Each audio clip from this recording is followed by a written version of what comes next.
Uh, yeah. Okay. So welcome, welcome everyone. We have here our trustees and our supporters from worldwide. Monique, can you please mute everyone before?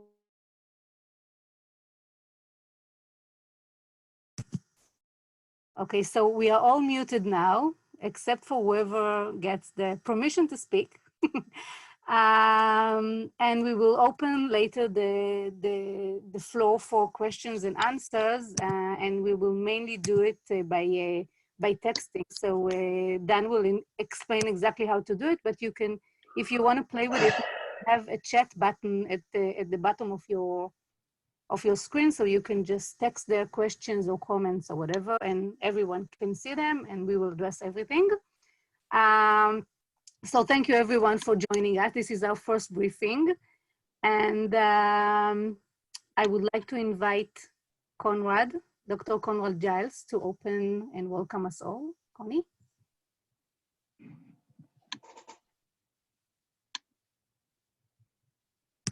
Please unmute yourself and then start speaking. It's on the bottom left side of the screen. I am unmuted now? Yes. Good. Well, first of all, good morning, good afternoon, and good evening. That kind of a greeting is appropriate as we've all signed in. You recognize that we do come from many, many different time zones. I must tell you that as I looked at this briefing and how important it is, I did not realize how many people I would find smiling at this time of the morning, afternoon, and evening. This is a very difficult time, but we are obviously a resilient group committed to the same kind of important things in life that permits us to at least smile as we get together, knowing that we have ahead of us an enormous task. This COVID-19 online briefing is significant in that it gives us an idea as to still another one of those challenges that we're going to continue to face as we go through the years together. We can look back with great pride of the 140 years that preceded this call. Indeed, we had looked forward to celebrating this May in Jerusalem, our 140th anniversary, and clearly we're not going to be able to do that together. There are a number of things we can do together, and one of them is this, obviously. The other, we can continue our incredible support for this wonderful organization that produces so many wonderful things for so many people.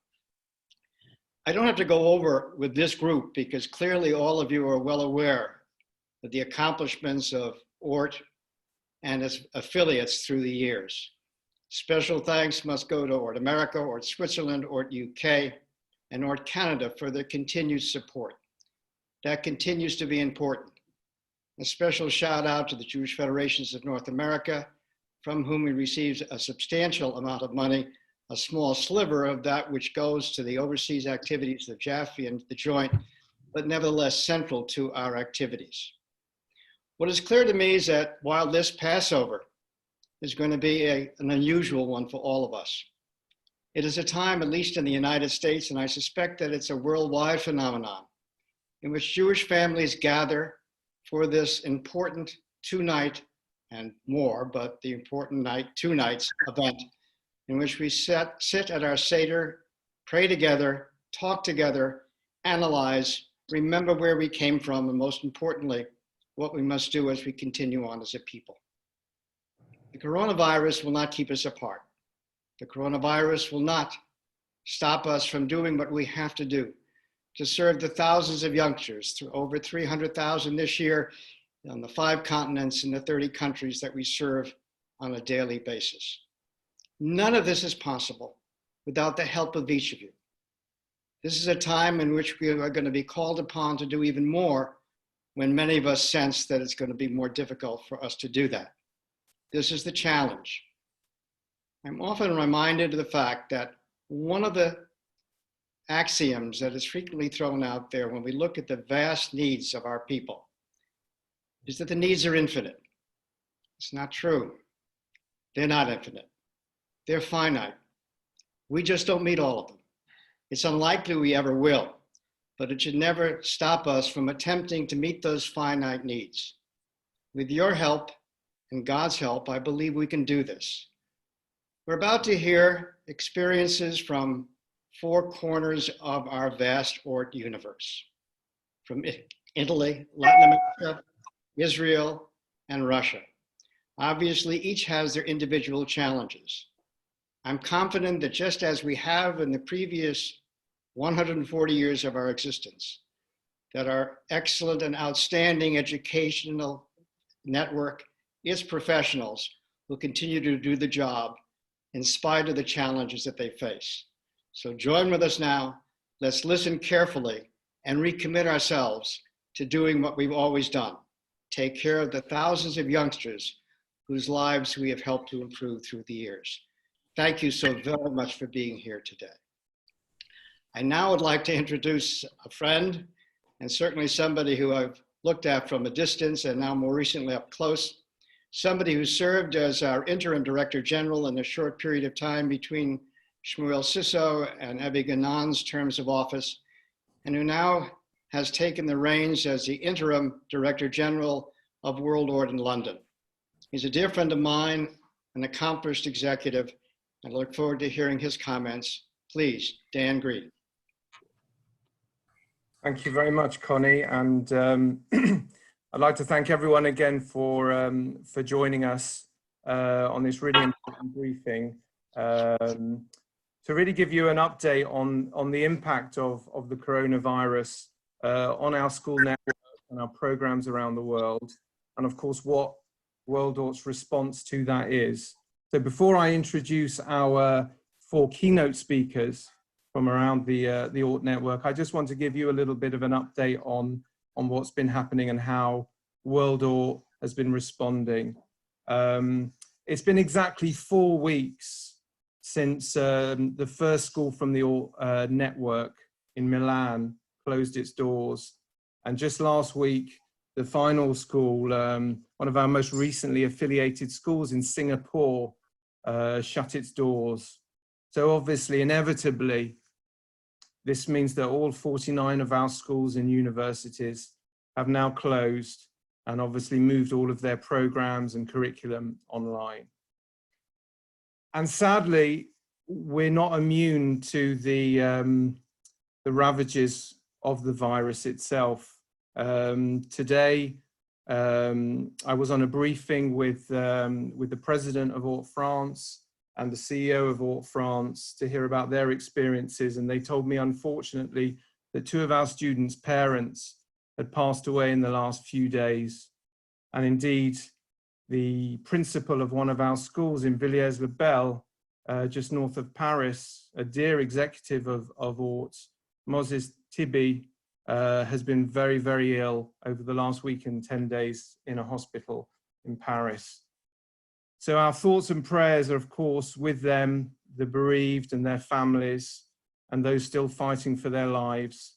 And of course, as well as the wider world, in particularly those people from the ORT community, our students, parents, families and staff who have been affected by this, and we wish them all a speedy recovery. I've just been amazed about how our staff have adapted to this crisis over the last month to really try and avoid any kind of disruption to our students' daily studies, almost as if they were still at school. Almost overnight, the way in which the education of our students, the way it's been delivered, was utterly revised to meet these new realities that we're facing now. And I think it's so important to really recognize what has been achieved in such an incredibly short space of time.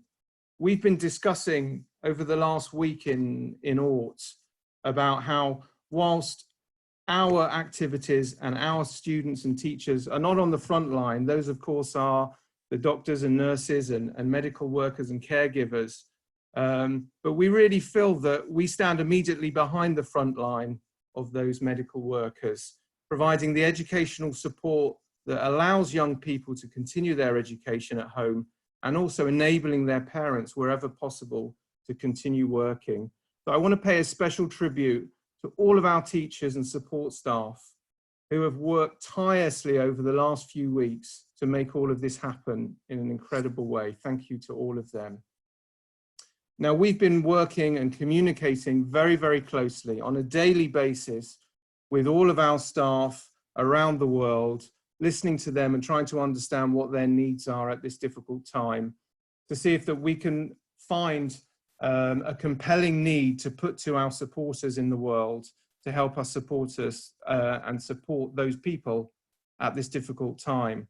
And we're about to launch a $1 million immediate needs campaign to our network of supporters and friends that I invite all of you to share as far and wide as you can with those nearest and dearest to you. And the areas that we have focused in, the areas that our staff have told us that they need help with right now are in two key areas, which I just wanted to explain to you.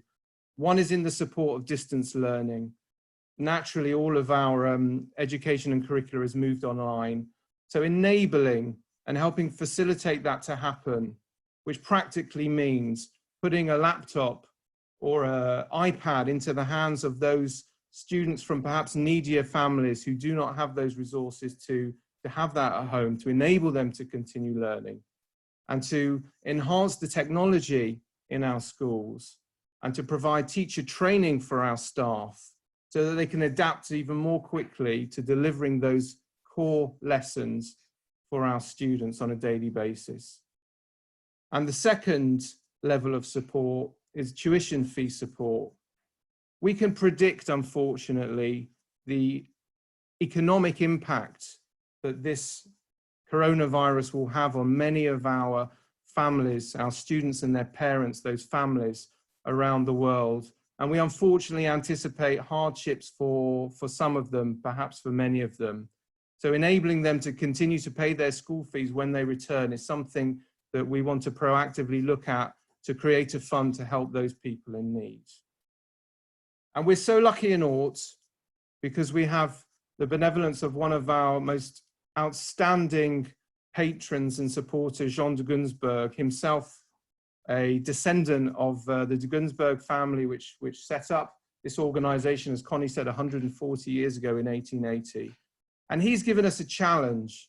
He's given us a challenge grant of $1 million for us to raise an additional $1 million of unrestricted funding this year, which he has pledged to match dollar for dollar.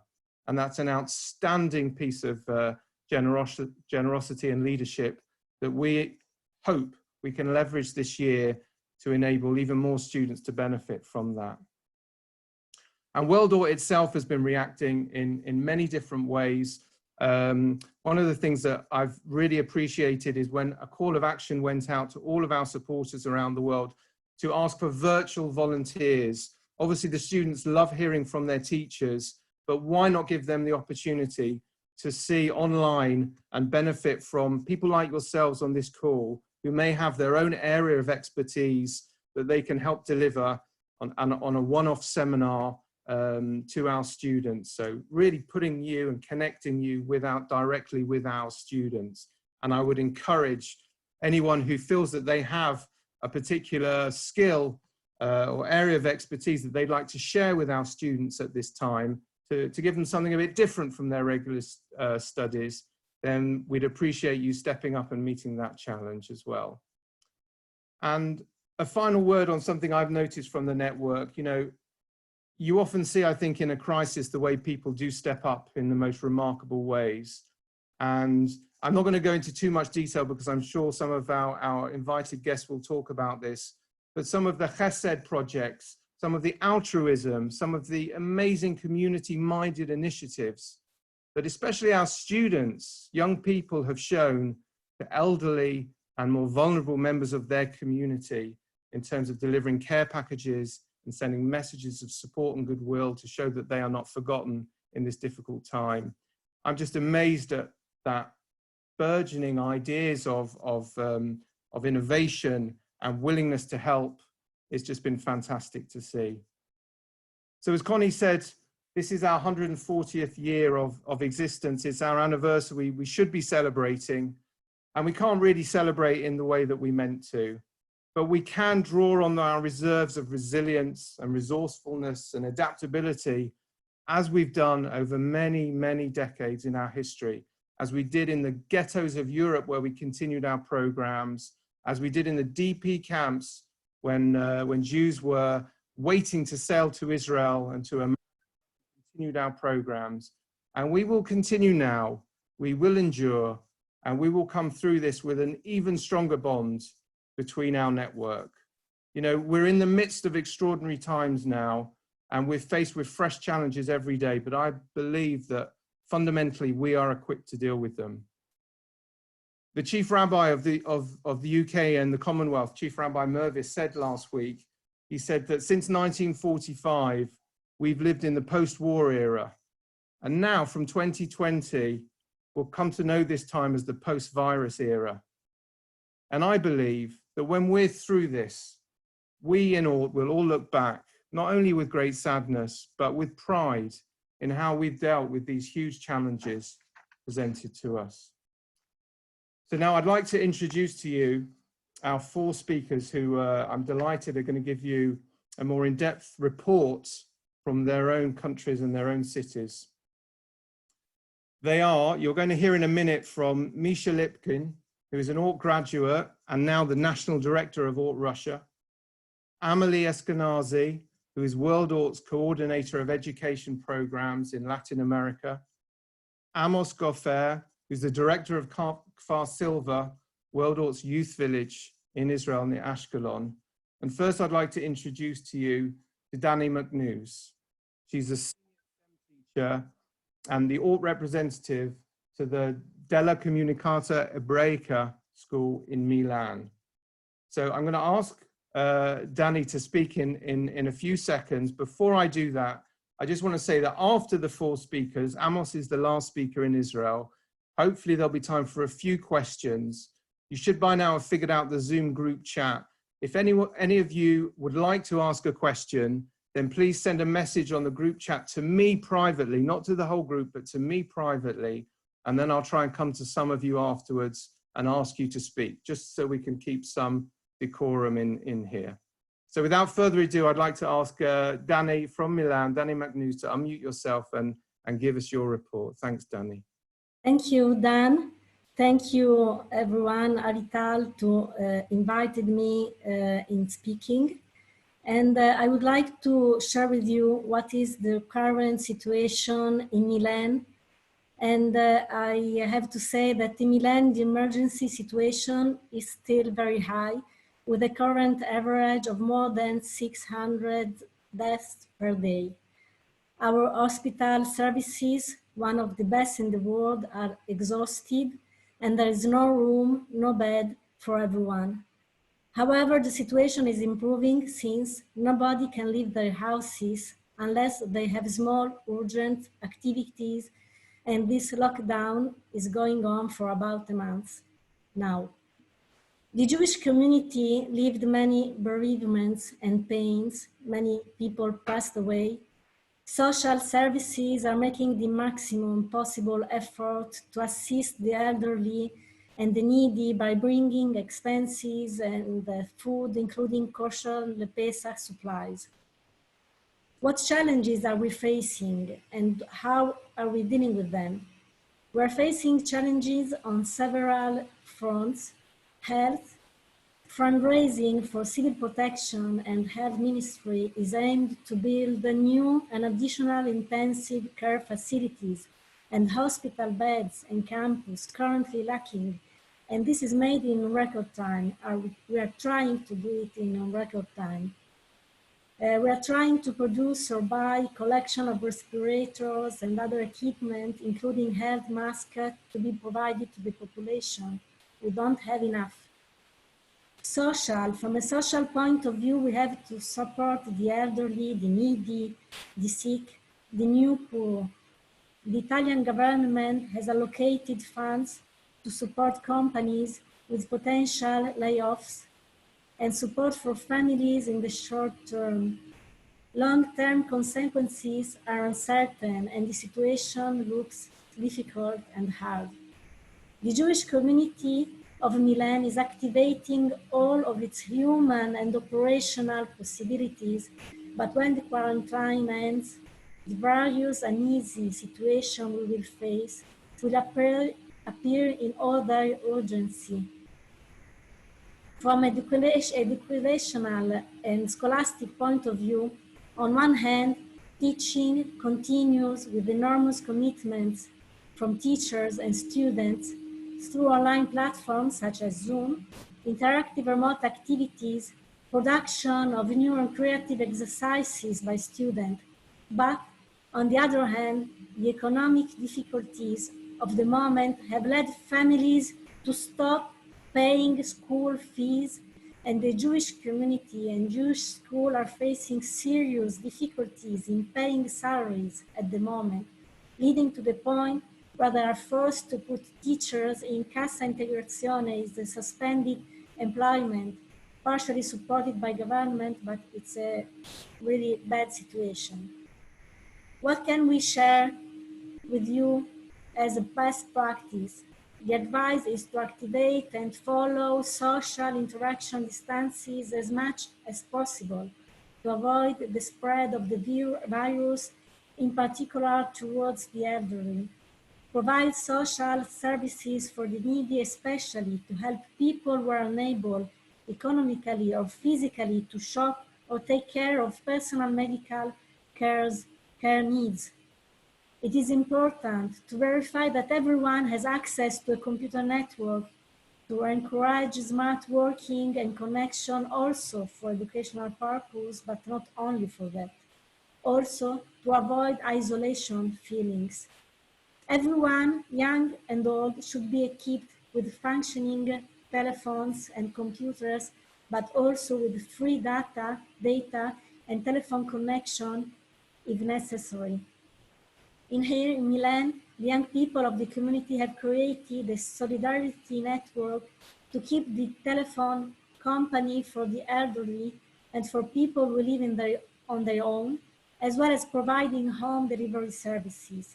But as Conrad and Dan said, in community we are going to face an isolated Pesach, Passover, like in Israel and in other parts of the world. The community is giving free downloadable online Agadot, free remote tuition lessons, Torah video lessons, and solidarity toll-free numbers are available for everyone. Connection and networks like ORT are now more than ever our way to overcome isolation and sadness. Thank you. Dany, thank you so much for those for that support and for your inspiring words. I'd now like to invite Misha Libkin to address us. Thank you very much. Thank you for inviting me to represent the country, the motherland of ORT. We are all now in a not very simple time, I can say. So the current situation in Russia, I think we're still in the beginning. We have about 6.3 thousand confirmed cases in the country. About 5,000 of them are in Moscow. So we're in a process of lockdown of the city, and just to remember about the ORT and FSU. ORT and FSU is the network of 16-day schools for almost 10,000 school-age students from preschool program to high school, and also 13 centers for adults in the FSU. Most of the buildings are closed now, I mean school buildings, but by the law we have to have the one teacher and principal for parents who still have to work. I mean for doctors and others. So in all schools we have probably 2-3 person, including security, just to help parents to who needs to work. For the moment in Russia, where we have 5 schools, we do not have any confirmed cases of corona, but we have one in Estonia, in Tallinn. But the girl feels good, as I know. We're in a permanent contact with all the principals mostly every hour, so we receive the updates from every of our 16 schools. Buildings are closed, but all the teachers, they have to work because we moved all the educational process for distance learning. You have to understand that, for example, in one of the Moscow school, it's like 45 lessons per hour.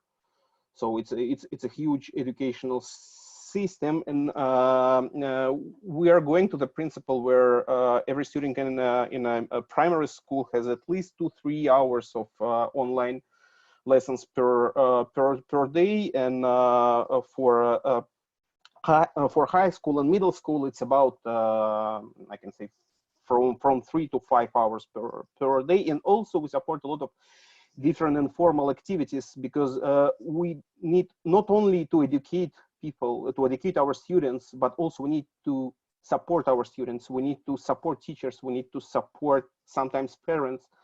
And also most of the parents, they have to work remotely from their homes. So it's not the time when you just have a kids and fun at your home. So we spend a lot of time for distance learning technologies, and also for content for our schools. The main challenges for this time, firstly, we need to continue the learning process, because firstly, nobody canceled the state exams. Nobody canceled the educational process, and also we are responsible for our kids. As the Jews, we are responsible for our people, and as the teachers, we are responsible for our kids.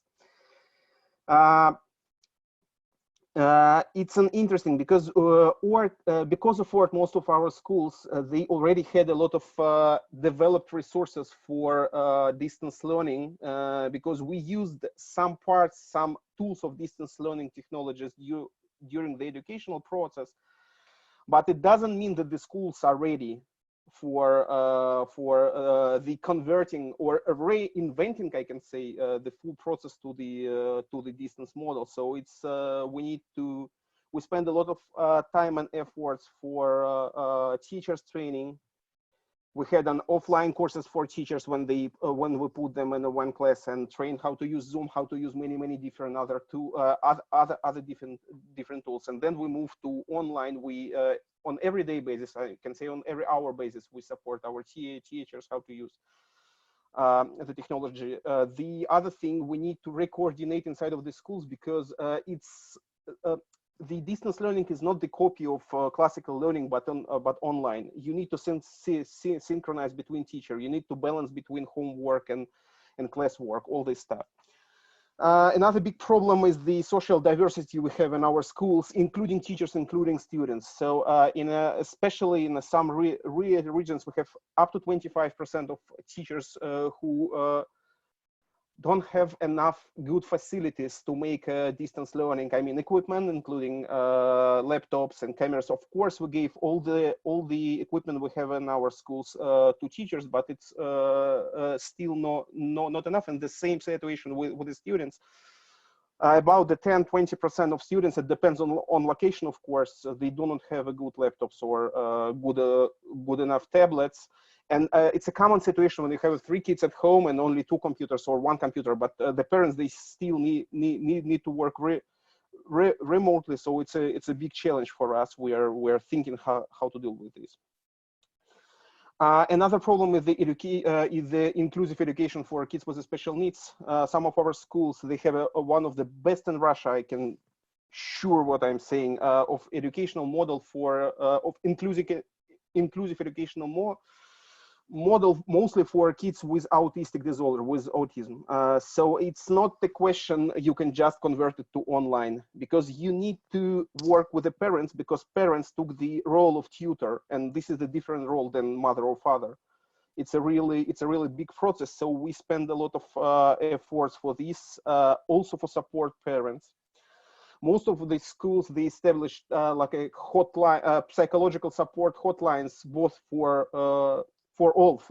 teachers, for students, and for parents, because it's a very different situation. And one another challenge, I can say, or problem we have is the salaries, because part of the salaries of teachers came from after-school programs. In this case, we don't have after-school programs. It means that some teachers will lose at least 30% of their salary, and the teacher's salary is not big enough to have a savings. So according to official statistics, not many people in Russia have savings. And something I can share as a tips or best practices. Firstly, we need to stay together. We need to stay as a team, and more, we need to stay as a family. Because our support of each other, our everyday communication between us and teachers, between teachers and teachers, between teachers and students, between students and students, between teachers and parents, extremely important. Extremely important, because this which will help us to deal with this period. The second thing, do not think about the distance learning as a copy of classical educational model. It's not. It's a different philosophy of education. I can thank my colleagues from Mexico for giving the very interesting video conference about 2 days ago, where Sidney Strauss said the same thing. It's not the same model. It's a different educational world. Do not forget about the informal education and entertainment. I can share a lot of experiences. Poetry contest, online poetry contest. Today, our school from Kazan, it's in Tatarstan in Russia, sent a video where kids sing song together using the using Zoom for a Pesach, and use this time for experimenting. It's an interesting, but this is the very unique situation when we can experiment, and we have to experiment, because I don't think we ever had such opportunity to use the modern tools, to use modern technologies, to try new things, to try new tools, to try new ways of communication, to try everything. So this is I think that this is the only positive moment in everything we have now. Misha, thank you so much for that report. I'd now like to ask Amelie Eskenazi to join us, to remind you she's World ORT's coordinator programs across Latin America. Amelie.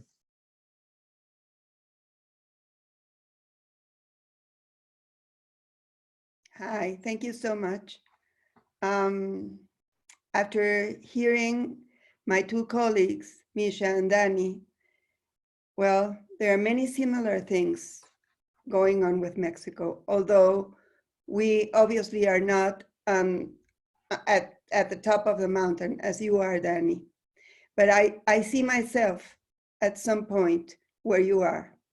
Our community is working very hard also to provide everything that you said. So I will not, say it again. But, schools in Mexico have been already closed for 3 weeks now. And CMORT has taken all the necessary measures as part of the Jewish community and a caring community that is always alert to help. The principal of the school and his teams of professionals work full days to ensure the educational programs are fulfilled.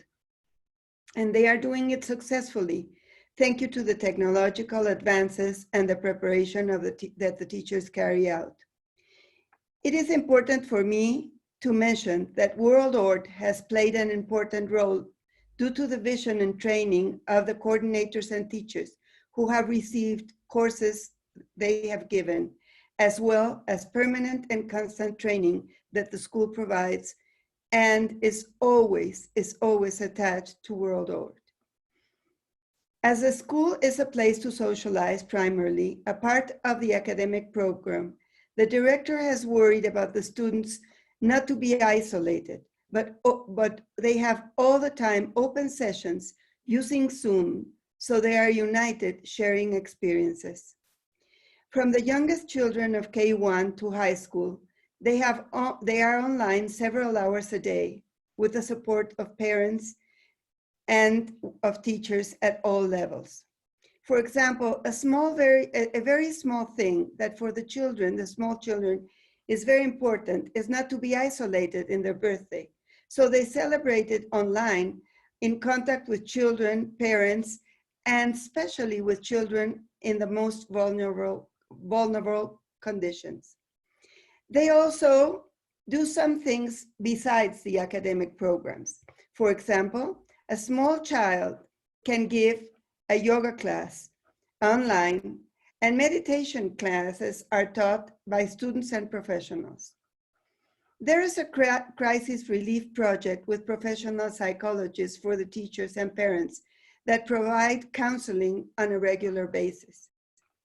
There is a wonderful program that Abby has developed that is Tikkun Olam program, created for low-income family who have been located, and they receive food supplies on a regular basis, because we don't mean for them to be isolated because they have lack of money. A very close relationship has been made with older people who are in nursing homes, and students who have conversations with them every day. The smallest children speak with them. They have created a project that's called Adopt a Grandpa. So they have adopted an old person. They call them every day to see how they are. They read to them, they sing to them, and they even dance with them when it is possible, and they have the facilities to do it. They developed a program also called Haver Shelort, so students from all the world can communicate with each other in small groups. The first one is right now with Brazil. And Wilson and Abby are the leaders of the program. They have weekly programs that are shared with Latin American countries. They send all the projects and the programs they have online, and they share it with their peers in Latin America. Teachers have regular meeting sessions with other teachers and tutors, so they can keep an eye on the students all the time. The work these people have done is titanic, spending much more time than expected preparing weekly material for all the students. Despite the global crisis, we have learned to live in a positive way, bringing hope to the families that are concerned about the health and economy, not only of the country, but of their own families. They are suffering of anxiety problems, and they have fear. People have a lot of fear because they see what's happening around the world and what's happening day to day here. So solidarity is a precious value for everyone in our educational family. Despite the terrible uncertainty that exists, we have solidarity among each other. We have learned to value that what we had until today, and as we say, it's going to be the before and after. We have constant workshops and everything with people from Latin America, and all the directors are connected. As Misha said, the University of Mexico developed a webinar attended by more than 400 people, more 150 people, that was called Reinventing Education in Times of Crisis. I think that if we continue this, Ariela had a suggestion to have discussion groups among the teachers and professionals to continue with this. Activities for Pesach are programmed and also shared with Latin American countries. Psychologists will be attending parents and children every day. They have a remedial student training program for students who need it, and also for special need children. For Pesach, 7 families from Israel and 7 families from ORT, Mexico, will gather to celebrate the Seder together. We are still inside a tunnel, and I do expect to see the light very soon. I try to give, like what's happening in a positive way, because I share my worries. I share them with all of you. Thank you very much. Amelie, thanks so much for that. You're always a very positive person, and I think that came through still in your report, so thank you very much. Thank you. Just a final reminder before I ask Amos to give his report for anyone who'd like to ask a question to one of our speakers after Amos has finished, then please send me a message on the group chat privately, just to me, please, to say you'd like to ask. Amos, over to you.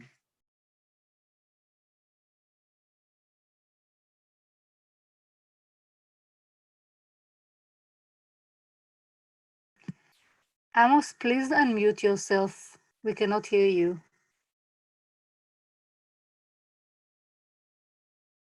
Hello, can you hear me now? Yes. Yes, yes, thank you. Okay, behind me, you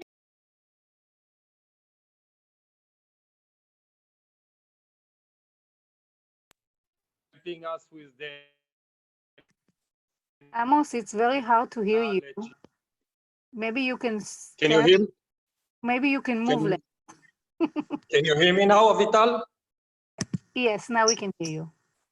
Okay, in Kfar Silver, everything is in order. We have 66 Naale children that stayed in the village and are having daily activities. In the morning, we wake up at 6:30 in the morning. We go to eat breakfast, and then we go for about 3 or 4 hours to work in the farm, in the cow shed, in the goat shed, in the gardening, in the greenhouses. After that, we study for about 5-6 hours with online studies, like my colleagues around the world spoke about it.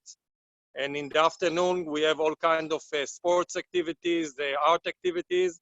For example, you can see the wall paintings that the Naale children did, and they worked on it for 2 days.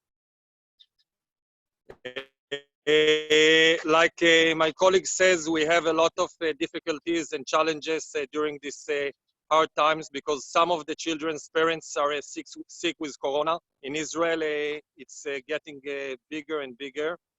Some of the children's parents are in a desperate economical situation, so we try to provide them with food for the Passover, and we try to communicate with them.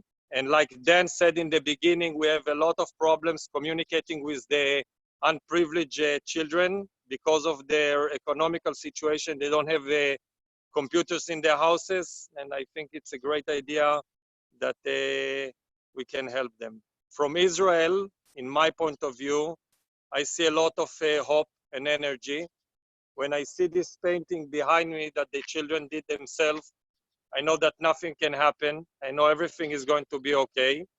And I'm sure the human spirits and the spirits in Israel and here in Kfar Silver will overcome all the challenges. When you have young children that are learning here, that are willing to do everything in their power to overcome the challenges and to wake up every morning and to work and go to school and continue their studies and providing food products for all the country with the farming, I know everything is going to be okay.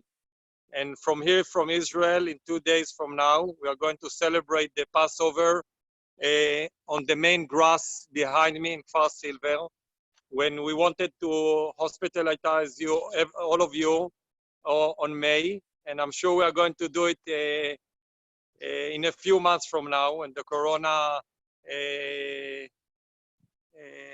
event is going to pass over. And I'm sure we can go around and in this beautiful landscape, and I hope in a few months all of you will come and join us here. So as I said before, in 2 days from now we are going to do the Passover here. 100 young men and women from ages 13 till 18, and hope for the best. That's it. Amos, thank you very, very much indeed. Appreciate your report there. I'd like to turn it over to some questions now. I'd like to go to Richard Bernstein, who has a question. Richard. Very quickly, the activities that you're doing at Kfar Silver sound absolutely terrific. But I'm wondering, how do you maintain some level of social distance when the kids are going to the farming area or when they're studying together? Thanks.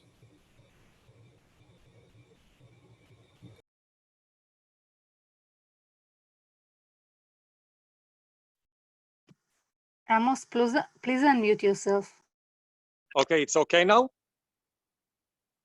Okay, the children of the Naale, we are here isolated for more than 3 weeks now. Nobody is going out and nobody is going in.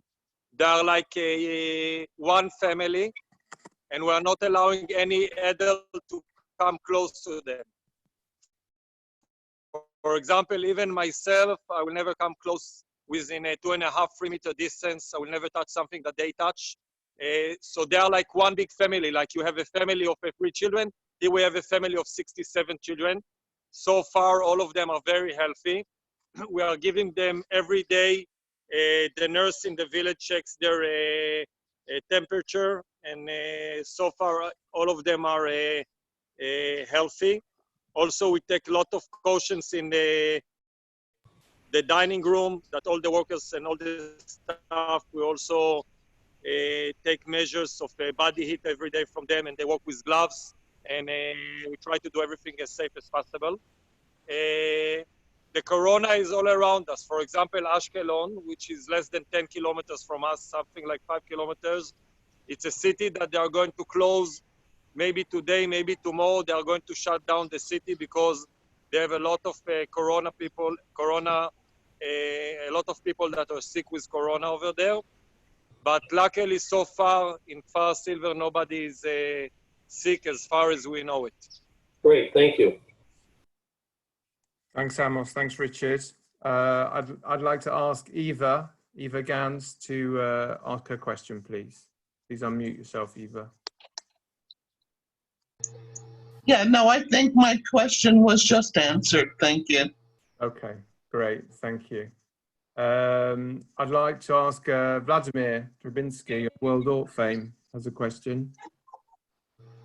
Hi, guys. A question to the presenters, of course. Quite a straightforward question. What you guys would expect from World ORT in the current situation and after your schools will be back, hopefully, to normal?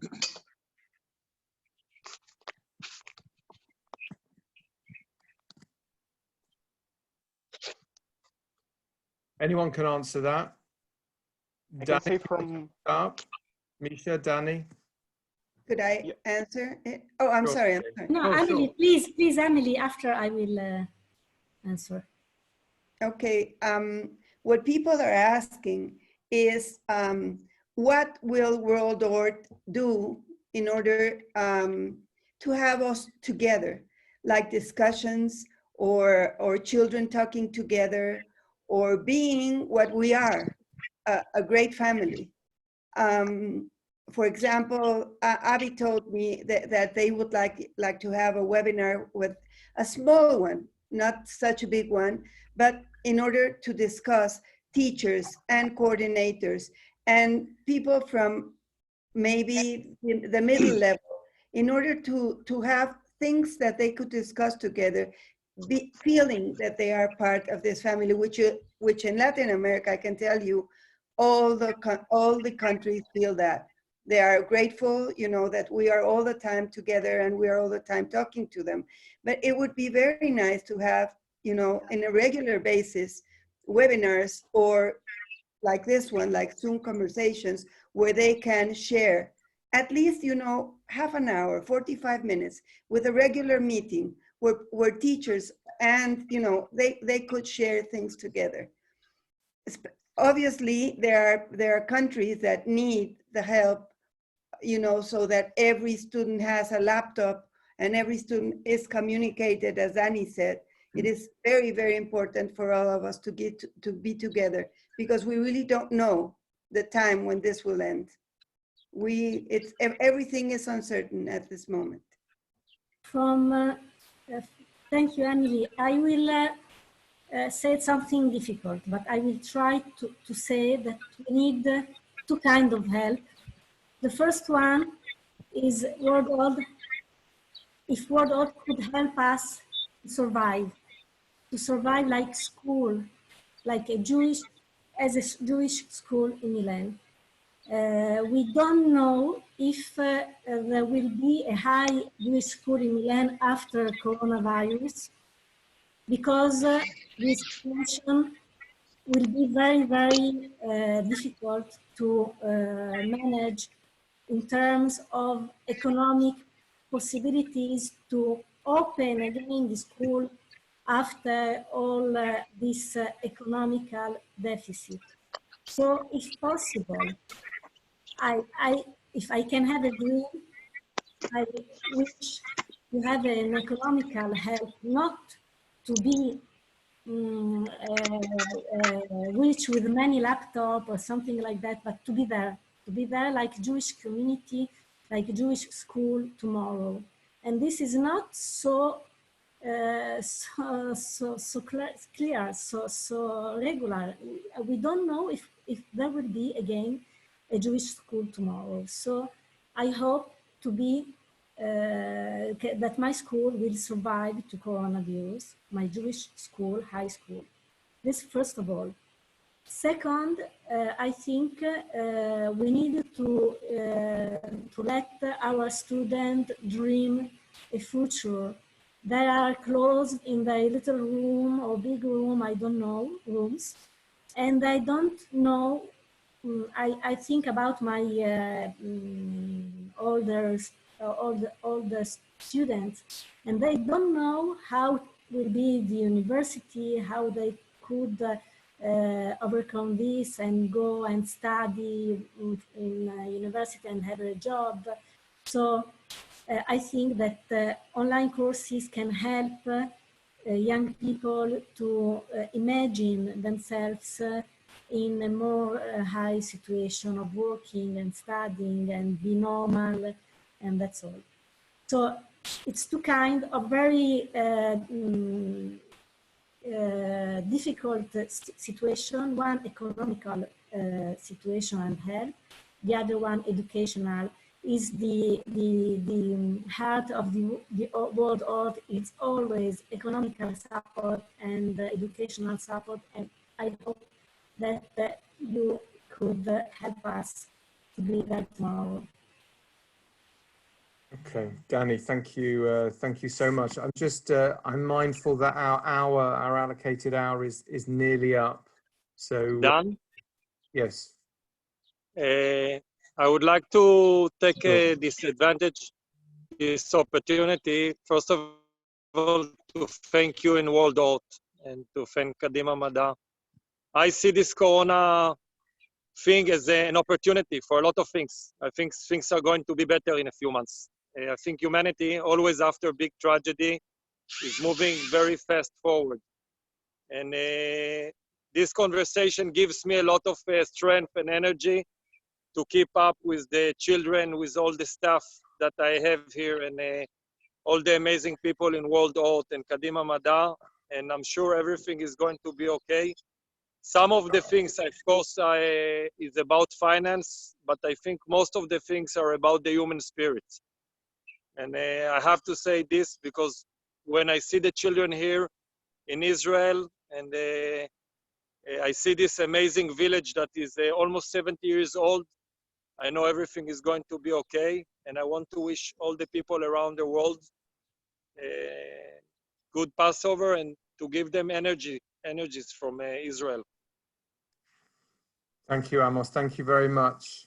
In a minute, we're going to hand back to Conrad to wrap up. But firstly, I'd just like to pass the baton over to Judy Menikov, the chairperson of World ORT's Board of Trustees, just to say a couple of words. Judy.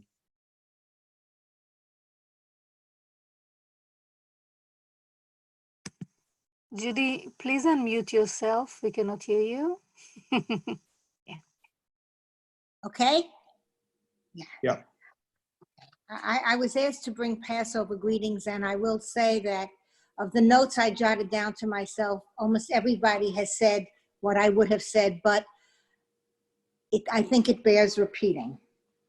Wednesday night, we will all sit down either by ourselves or with our immediate families, or by Zoom or Skype or FaceTime with others to celebrate Passover. Passover, the first Seder, is the most universally observed Jewish tradition. Studies have shown that even people who never go to shul, no matter whether you're Ashkenazi, Sephardi, whether you come from the United States or Israel or Moscow or the UK or Switzerland or Brussels, everyone celebrates Pesach. All over the world, Jews sit down to the same table. And I think there is obviously no question that this Pesach will be different than any Pesach in our experiences. For most of us, it will be without our children or our grandchildren, but they will be in our hearts and perhaps on the internet. It takes on our traditions take on new meanings. Certainly hand washing is something very different now than it was as we practiced it. When we dip our fingers into the wine 10 times and we think about the plagues, we think about deliverance from this particular plague, which will come, hopefully sooner rather than later. This is going to be a difficult time, but it's also an opportunity. We are experiencing a new world, not just the health crisis, but because we can find solutions in things like Zoom and Skype and FaceTime.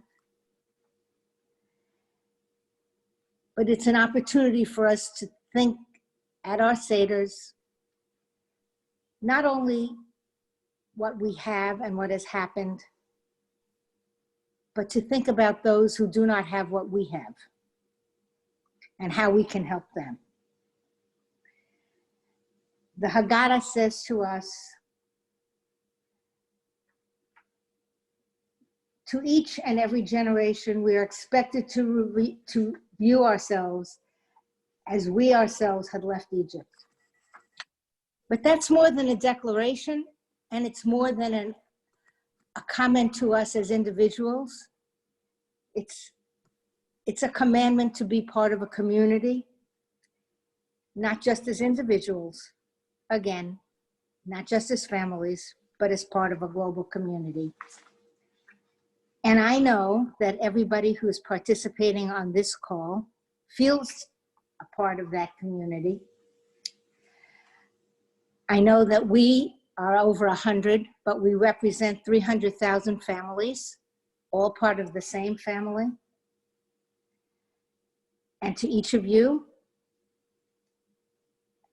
for each of them, I would say next year in Jerusalem.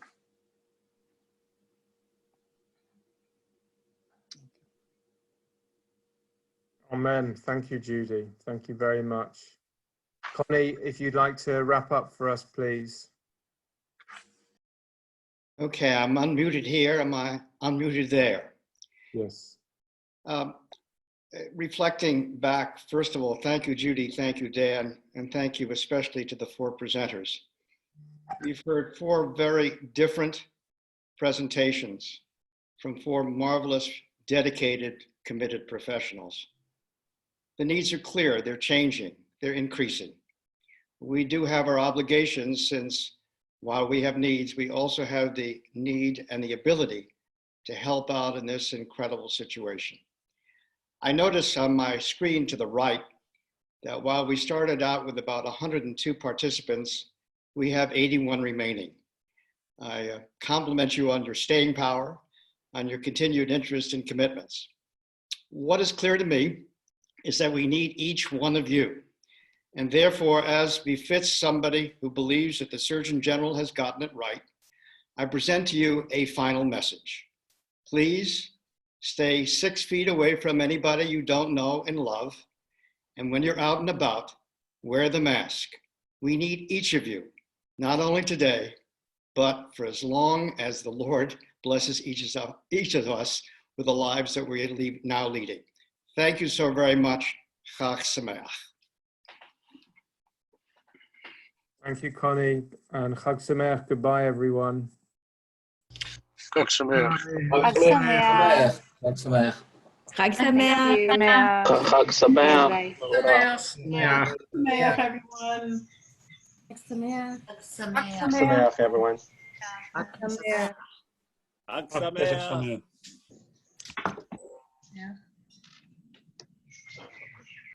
We're going to do Manish Tana.